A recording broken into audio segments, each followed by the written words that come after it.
بسم اللہ الرحمن الرحیم۔ السلام علیکم ورحمۃ اللہ وبرکاتہ۔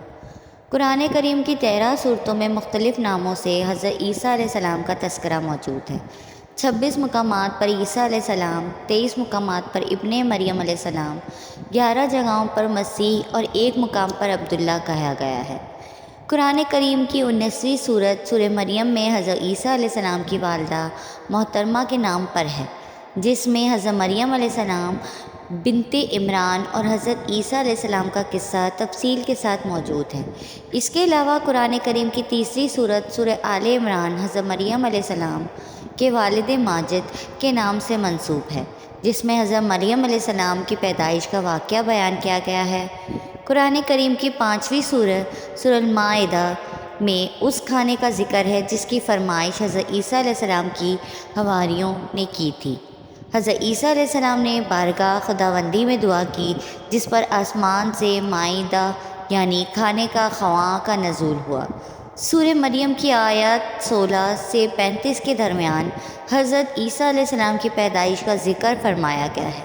حضرت مریم علیہ السلام بنت المقدس سے متصل حجرے میں قیام پذیر تھی۔ ایک دن وہ مسجد کے مشرقی کونے میں عبادت یا کسی اور مقصد سے تشریف لے گئی اور پردہ کر لیا۔ امام قرطبی رحمۃ اللہ علیہ فرماتے ہیں کہ وہ حسب عادت یکسوئی کے ساتھ عبادت الہی میں مشغول ہونے کے لیے حجرے کے مشرقی جانب کسی گوشے میں تشریف لے گئی۔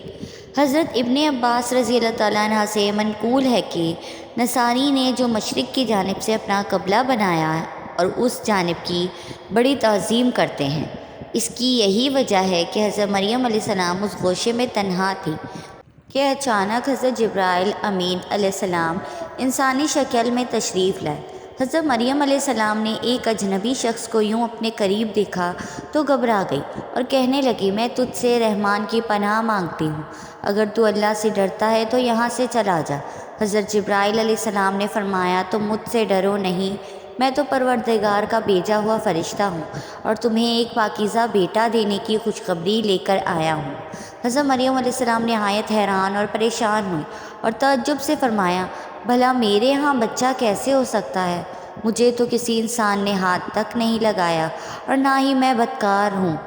حضرت جبرائیل علیہ السلام نے فرمایا، ہاں بات تو یہی ہے، لیکن اللہ تعالیٰ فرماتے ہیں کہ یہ میرے لیے بہت آسان ہے اور ہم اسے اپنی قدرت تخلیق کے لیے نشانی بنانا چاہتے ہیں۔ اس سے قبل ہم نے تمہارے باپ حضرت آدم علیہ السلام کو مرد اور عورت کے بغیر اور تمہاری ماں حوا کو صرف مرد سے پیدا کیا، اور اب عیسیٰ علیہ السلام کو پیدا کر کے چوتھی شکل میں بھی پیدا کرنے پر اپنی قدرت کا اظہار کرنا چاہتے ہیں، اور وہ ہے صرف بغیر مرد کے پیدا کرنا۔ بیٹے کی بشارت کے بعد حضرت جبرائیل علیہ السلام نے آپ پر پھونک ماری اور وہاں سے چلے گئے۔ کچھ دنوں کے بعد حضرت مریم علیہ السلام کو بچے کی پیدائش کے آثار محسوس ہونے لگے۔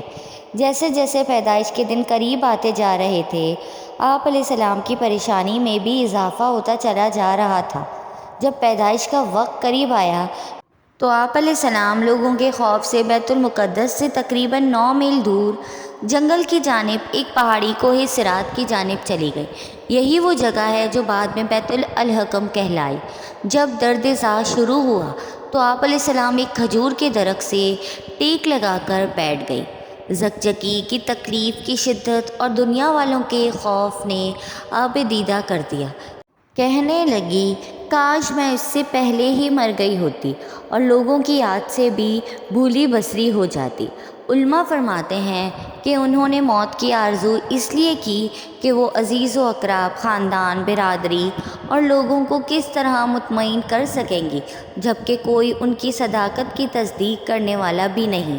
ان کی شہرت ایک نیک پارسا اور زاہدہ کے طور پر تھی، لہٰذا ان کے لیے تصور ہی بڑا روح فرسا اور تکلیف دہ تھا کہ لوگ انہیں بدکار سمجھیں۔ ابھی حضرت مریم علیہ السلام انجانے اندیشوں اور وسوسوں میں گھری ہوئی تھی کہ جبرائیل علیہ السلام نے وادی کے نیچے سے آواز دی، اے مریم علیہ السلام، پریشان نہ ہو، تمہارے پروردگار نے تمہارے قدموں تلے ایک چشمہ جاری کر دیا ہے، اور ذرا اس کھجور کے درخت کو ہلاؤ، دیکھو یہ تمہارے سامنے تر و تازہ کھجوریں گرا دے گا۔ اب تم اطمینان کے ساتھ یہ تازہ کھجوریں کھاؤ، چشمے کا پانی پیو، اور بچے کو دیکھ کر اپنی آنکھیں ٹھنڈی کرو، اور اگر تمہیں کوئی انسان نظر آ جائے تو اشارے سے کہہ دینا کہ میں نے روزہ رکھا ہوا ہے، میں آج کسی شخص سے بات نہیں کر سکتی۔ اس وقت کی شریعت میں روزے میں کھانے پینے کے ساتھ بولنا بھی منع تھا۔ حضرت جبرائیل علیہ السلام کے اس پیغام سے حضرت مریم علیہ السلام کو اطمینان اور تسلی ہو گئی کہ اب میرا رب مجھے بدنامی اور رسوائی سے بچا لے گا۔ حضرت ابن عباس رضی اللہ تعالیٰ عنہ سے مروی ہے کہ ولادت کے 40 روز بعد جب طہارت ہو چکی تو حضرت مریم علیہ السلام اپنے گھر والوں کے پاس واپس آئی۔ لوگ نامولود بچے کو گود میں دیکھ کر حیران رہ گئے اور بدگمان ہو کر بولے، اے مریم، یہ تو نے بڑے گناہ کا کام کیا، نہ تو تیرا باپ برا آدمی تھا اور نہ تیری ماں بدکار تھی۔ حضرت مریم علیہ السلام نے جبرائیل امین علیہ السلام کی ہدایت کے مطابق بچے کی طرف اشارہ کر دیا۔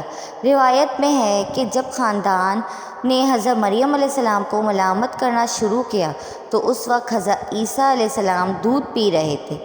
جب انہوں نے لوگوں کی ملامت بھری باتیں سنی تو دودھ پینا چھوڑ دیا اور اپنی بائیں کروٹ پر سہارا لے کر ان کی جانب متوجہ ہوئی اور انگشت شہادت سے اشارہ کیا کرتے ہوئے فرمایا، انی عبداللہ، یعنی میں اللہ کا بندہ ہوں۔ اور پھر اللہ کی طرف سے نبوت اور کتاب ملنے کی خبر دی۔ اس کے بعد فرمایا، اللہ نے مجھے نماز اور زکوٰۃ کا پابند بنایا، اور جب تک میں زندہ ہوں مجھے اپنی والدہ کا حق ادا کرنے والا بنایا، اور مجھ کو سرکش اور بدبخت نہیں بنایا، اور اللہ کی سلامتی ہے مجھ پر، جب میں پیدا ہوا، جب میں مروں گا، اور جب دوبارہ زندہ کر کے اٹھایا جاؤں گا۔ لوگوں نے جب نامولود بچے کے منہ سے یہ الفاظ سنے تو حیرت زدہ رہ گئے، اور انہیں یقین ہو گیا کہ بی بی مریم علیہ السلام پاک دامن ہے اور یہ بچہ اللہ کا برگزیدہ بندہ ہے۔ اس واقعے کے بعد خاندان اور بنی اسرائیل کے سمجھدار لوگ دونوں کی بڑی عزت کرنے لگے اور انہیں خیر و برکت کا باعث سمجھنے لگے۔ آپ کو میری ویڈیو پسند آئی ہو تو لائک، کمنٹ اور شیئر کریں، اور میرے چینل اصفیہ یوسف کو سبسکرائب کریں۔ جزاک اللہ۔